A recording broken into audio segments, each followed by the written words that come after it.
Welcome to the Deep Dive. Today we're plunging into a world that is, well, quite literally still being born. Imagine this colossal landscape, almost unimaginable scale, rising millimeter by millimeter each year. Just raw, tectonic power. We're talking, of course, about the Himalayas, the roof of the world. And specifically, our focus today is Nepal.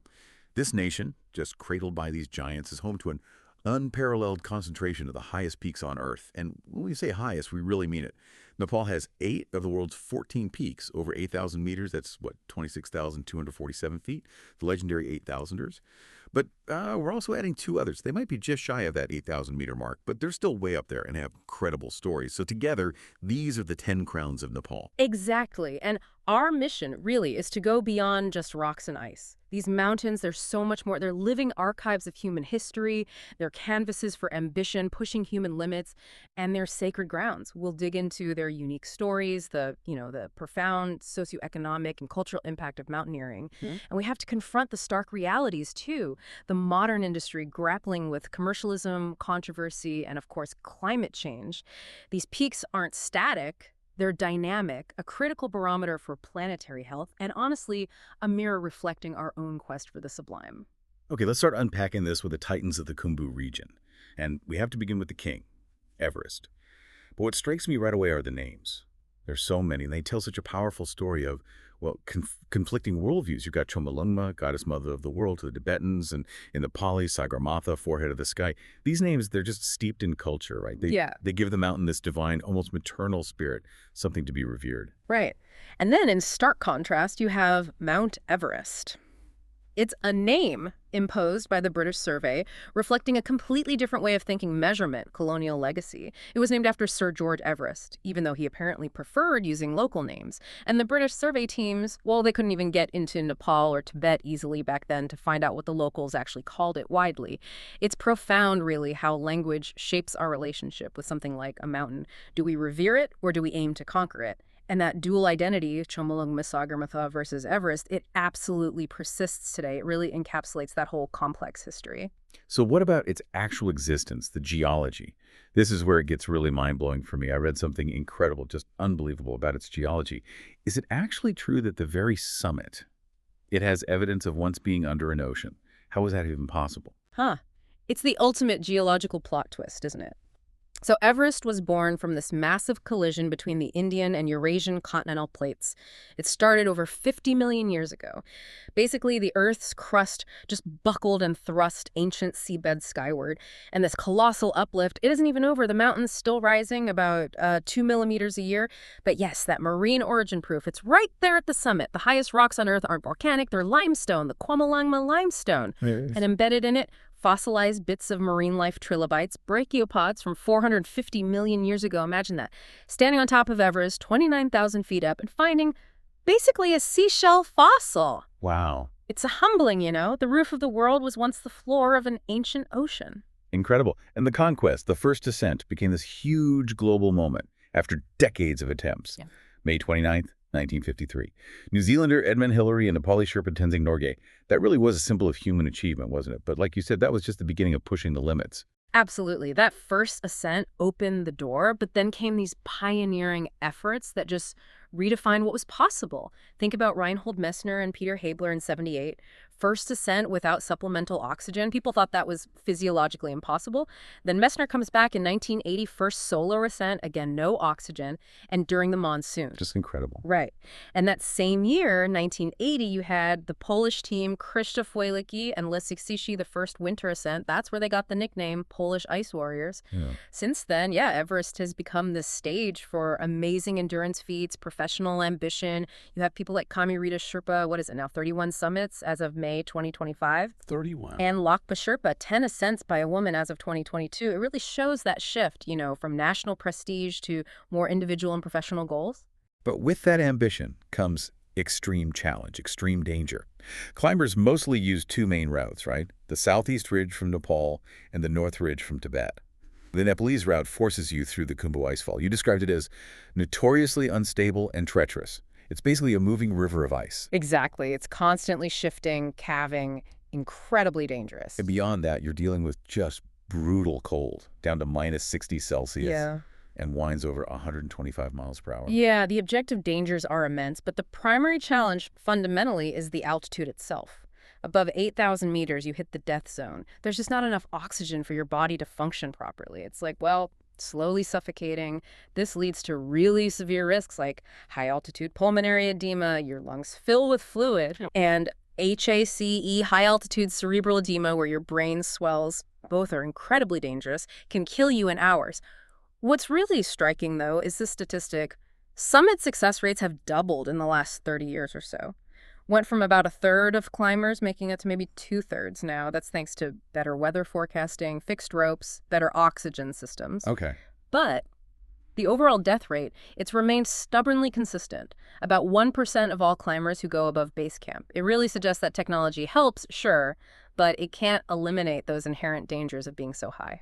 Okay, moving beyond Everest itself, Mm-hmm. let's look at its formidable neighbors, Hautezay and Makalu.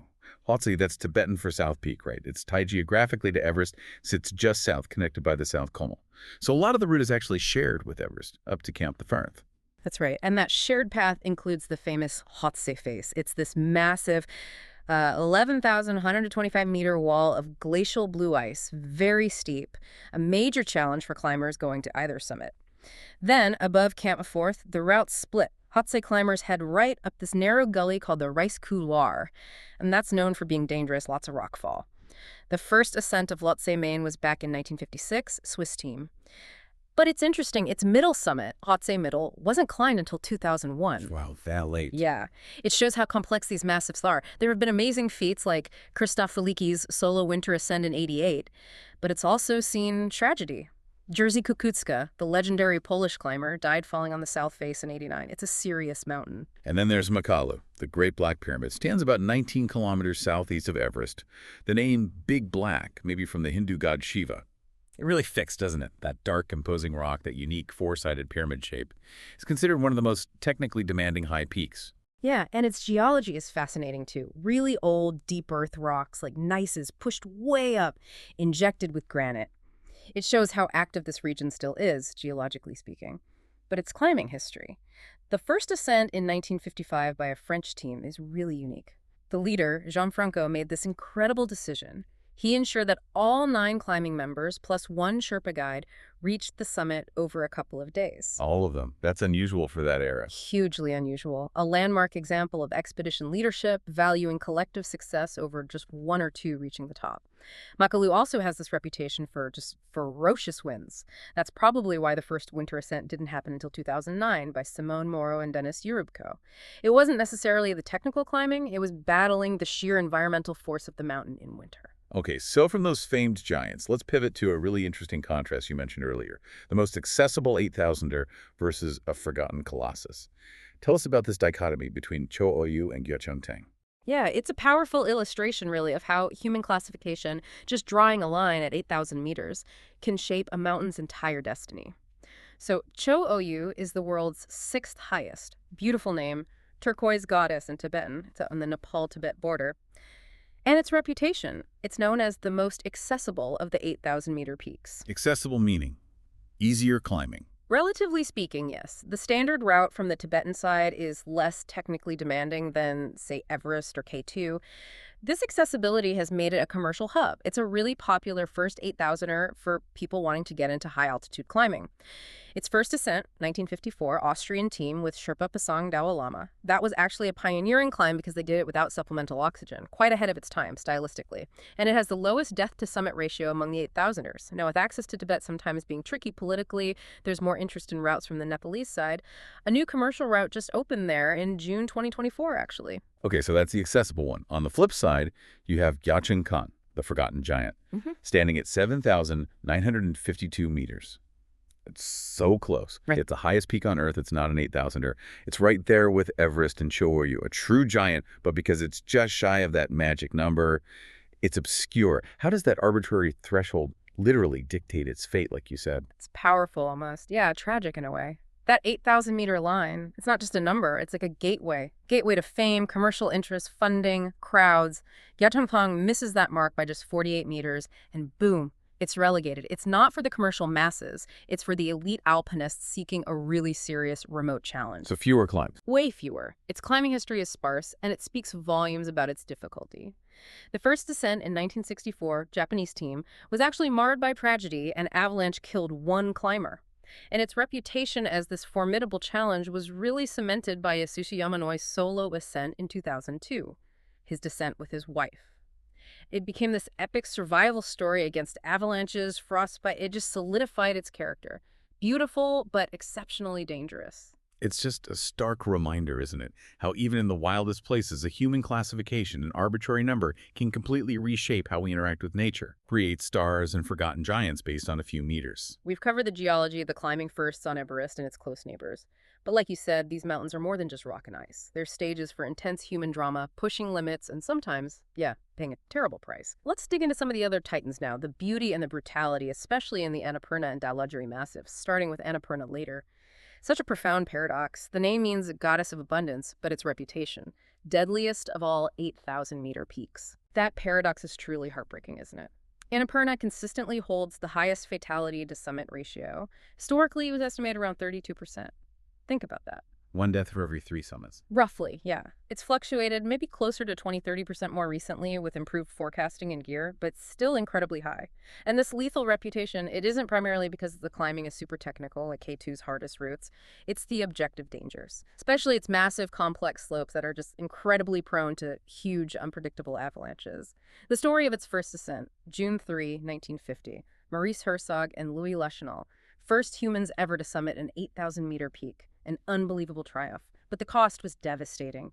Catastrophic frostbite on the descent, emergency amputations back in Kathmandu. Just harrowing. And Herzog's book, Annapurna, became a massive bestseller, didn't it? It really captured that heroic but often tragic nature of high-altitude climbing for a whole generation.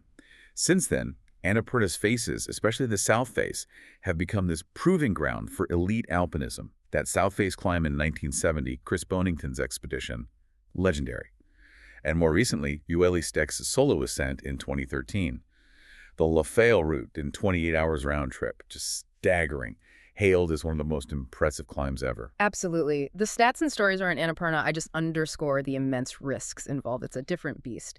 Now, shifting to Dhaulagiri theme, the dazzling white mountain, the name fits perfectly. It's this massive, brilliant white peak. And for about 3 decades in the 19th century, it was actually thought to be the highest mountain in the world before surveys confirmed Everest. Its most stunning feature, visually, is probably that dramatic rise 7,000 meters straight up from the Kaligandaki River Valley. Which creates the deepest canyon on Earth, right? Yeah. Separating Dhaulagiri from Annapurna. Exactly. Just immense topographical relief. Dhaulagiri really resisted attempts for a long time, didn't it? 7 expeditions failed, focusing on a feature called the pear buttress. Yes, they kept trying that route on the north face, and it just shut them down repeatedly.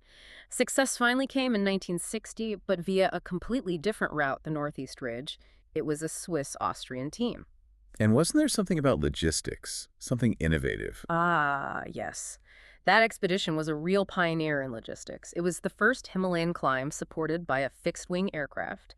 They used this small plane, a Pilatus PC-6 Porter nicknamed Yeti, to ferry supplies and even climbers up to a high camp on a glacier. A plane landing high on a glacier in 1960. That's groundbreaking. Absolutely. A huge step in how expeditions could tackle these giants, changing the game for supply lines. Okay, let's touch on Manaslu, 8th highest, known as the Mountain of the Spirit, deeply revered locally. Yes, very much so.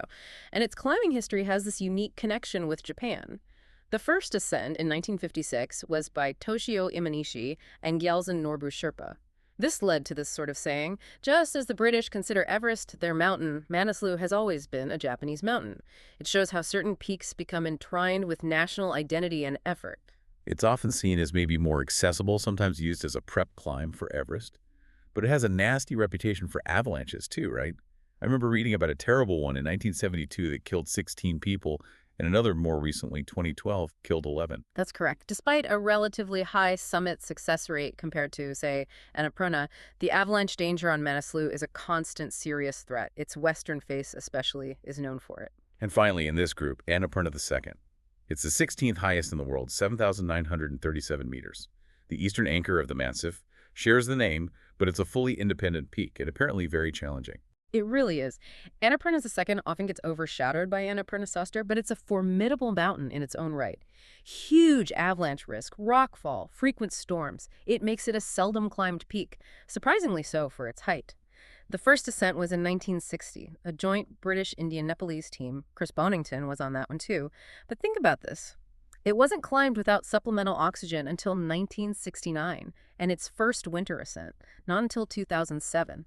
That really underlines its difficulty and its sort of overlooked nature compared to the 8,000ers. A testament to the raw challenge out there, even below that magic number. Okay, so we've explored the mountains themselves, the climbs, the history.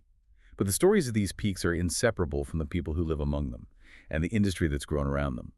Let's shift focus now to the human heart of this. The incredible Sherpa people, they migrated from eastern Tibet centuries ago, right? And developed these unique physiological adaptations to high altitude, better oxygen processing. That's right. And when Western expeditions started coming in the early 20th century, they quickly recognized the Sherpas' extraordinary strength, endurance, and comfort at altitude. They became indispensable partners. Tenzing Norgay's role on Everest in '53, alongside Hillary, absolutely catapulted the Sherpa people to international fame. It forever linked the name Sherpa with high-altitude mountaineering. But as you might expect, this has become a bit of a double-edged sword. Oh, so? Well, Sherpa has almost become synonymous with high-altitude guide or porter, which risks kind of commodifying their rich culture and identity. And economically, yes, tourism is a vital lifeline. It allows many Sherpas to fund education, build modern homes, things unimaginable a few generations ago. But it also creates this heavy dependence on a very volatile industry. And it's led to growing economic disparities within the Sherpa community itself. And the risks they take. I read a staggering statistic. Sherpas account for roughly 1/3 of all deaths on Mount Everest. It said their exposure to mortal risk is far exceeding that of a soldier in a war zone. Mm. That's just shocking. Yeah. But surely, for many, this industry also offers economic opportunities that just don't exist otherwise in that region. How do we reconcile that? You've hit the nail on the head there. It's a deeply complex ethical dilemma, isn't it? On one hand, absolutely, the economic opportunities are significant, life-changing for many families and communities. Compared to traditional farming or trading at those altitudes, mountaineering pays vastly more. It allows investment in education, health, better futures. But the flip side is that the structure of the industry means they disproportionately bear the highest risks.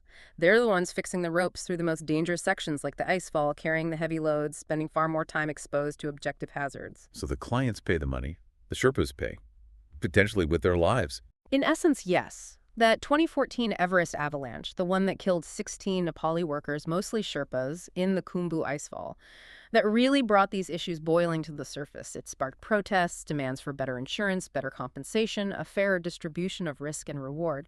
It highlighted that challenging balance between economic necessity and immense personal sacrifice. Okay, let's talk about the summit business itself, the commercialization and the controversies that come with it. That 1996 Everest disaster, the one John Krakauer wrote about in Into Thin Air, it became this huge global story. 8 climbers died in a storm.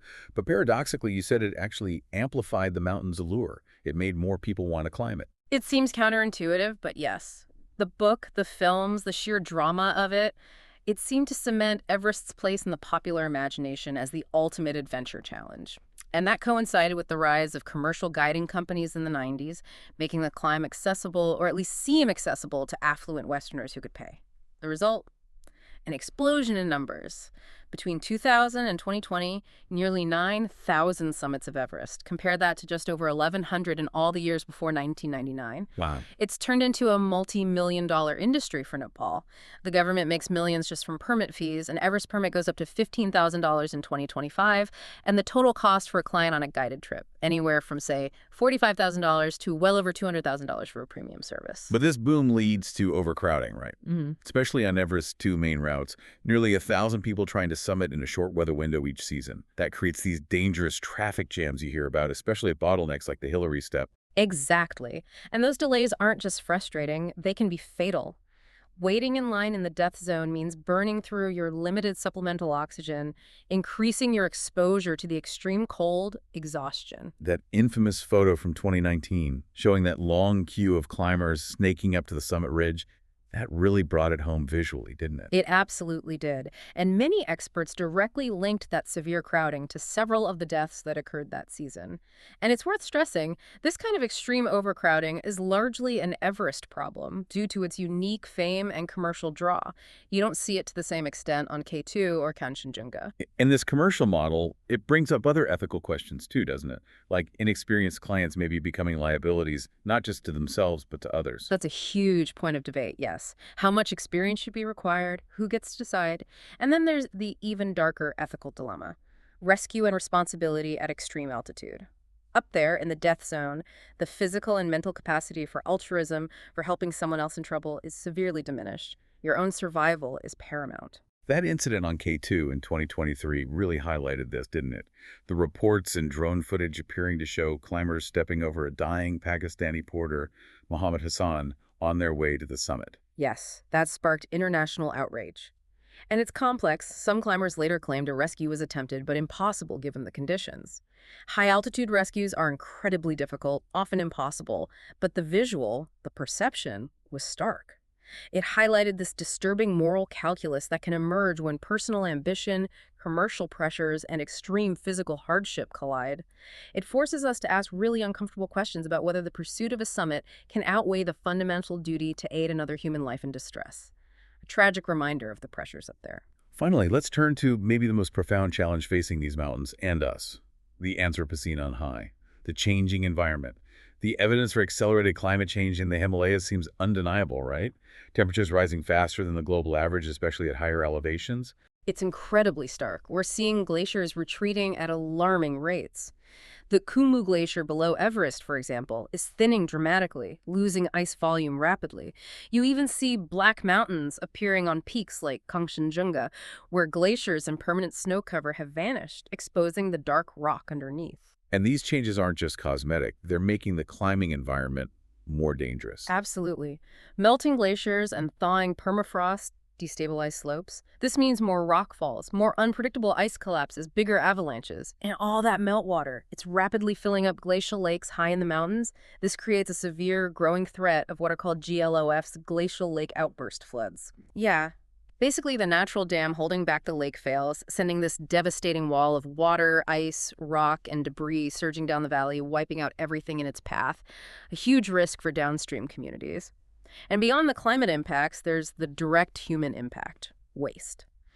Decades of expeditions have left this disturbing legacy of trash. Everest, especially, has been called the world's highest junkyard.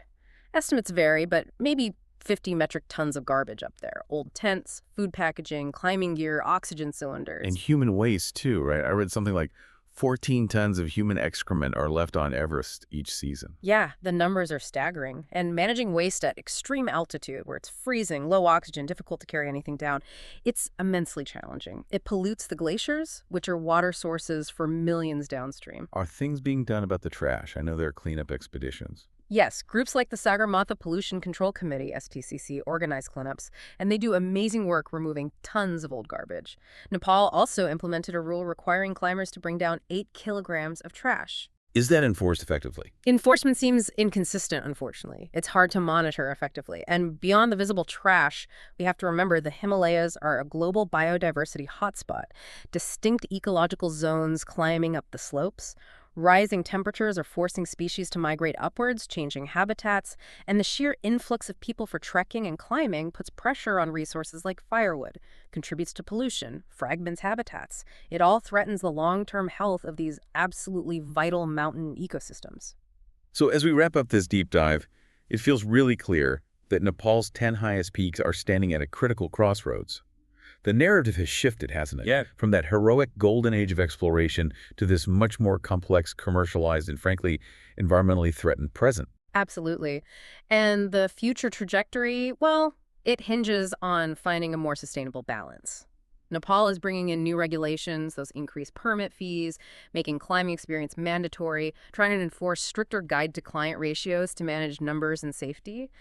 But, the effectiveness always comes down to rigorous enforcement on the ground, which is the hard part. We're also seeing some industry shifts, things like luxury trekking, which might bring in revenue with fewer numbers, and a push from Nepal's government to promote its lesser-known peaks. To spread people out, Distribute the economic benefits beyond just Everest and a few others. Exactly. Diversify the experience, reduce the pressure on the most crowded routes. Whether that will work on a large scale remains to be seen. Ultimately, though, these mountains, they feel like so much more than just a playground for adventurers or a source of revenue, as our research put it.